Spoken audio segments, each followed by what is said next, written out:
اختر په ورځ باندې یو څو څیزونه دا سنت دي. یو دا دی چې د اختر په ورځ باندې سحر وختي پاسېدل دا سنت دي. اگر چې پېشمني له پکې پاسېدنې وي خو بیا هم د وخته پاسه. د اختر په ورځ باندې د وخته پاسېدل دا سنت طریقه ده د نبي علیه الصلاة والسلام.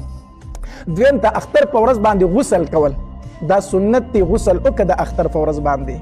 دریم دا ده چې میسواک کول سحر چې کله اودس کوي نو میسواک وکړه. اگر چې ته ټوت پیسټ پکوي برش پکوي خو میسواک ځان له مستقل سنت دی میسواک وکړه. دارنګې په اختر په سنتو کې دا د نوي کپړې اغوستل.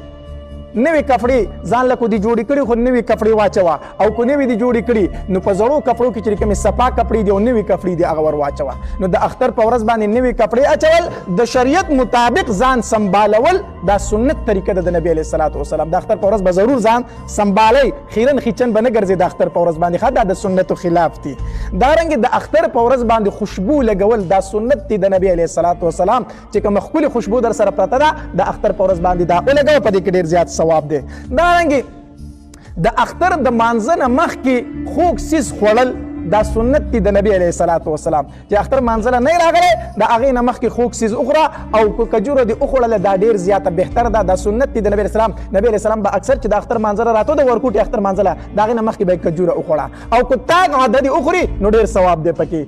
تاک عدد ښه یوه یا درې یا پنځو تاک عدد کجوري خوړل یا خوږ څیز خوړل دا سنت دی د نبی علیه الصلاة والسلام. دارنګې عیدګاه ته پیدل تلو. یو خو چې انسان نه عیدګاه ډېره زیاته لري چې ځي نو مونځ به تې شوی نو هغه بیا ته که په ګاډي کې لاړ شي په موټرسایکل لاړ شي خبره نشته دی. خو که نږدې ده نو د ګاډي اسره مه کوه. ښه چې پیدل ورته رسېدی شي نو بیا د ګاډي اسره مه کوه. عیدګاه ته پیدل تلل دا سنت دی د نبی علیه الصلاة والسلام. دارنګې د عیدګاه نه په واپسۍ کې لار بدلول چې په کومه لار باندې عیدګاه ته ورغلی یې هغه بدل که په بله لار ترې راوځه دا سنت دی د نبي علیه الصلاة والسلام.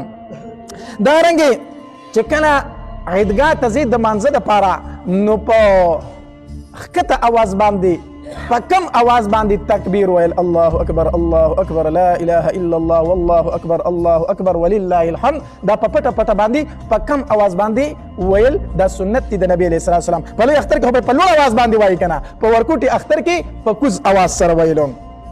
دارنګې صدقه فطر د اختر د مانځه نه مخکې ورکول دا سنت دی د نبی علیه الصلاة والسلام. سرسایه چا نه ورکړي نو د اختر د مانځه نه به دا مخکې ورکوي دا سنت دی د نبی علیه الصلاة والسلام. نو که چا ورکړي خو ډېره ښه ده، خو چا نه ورکړي خو چې د اختر د مانځه نه مخکې سرسایه ورکړي. نو به هر حال د اختر مانځه چې راځي چې دغه طریقې خپلې کړي دا د سنت دی د نبی علیه الصلاة والسلام. د اختر په ورځ باندې ځان سنبالول، د شریعت موافق خوشبو لګول، نوې کپړې اچول او عیدګاه ته تلل. عیدګاه ته تلل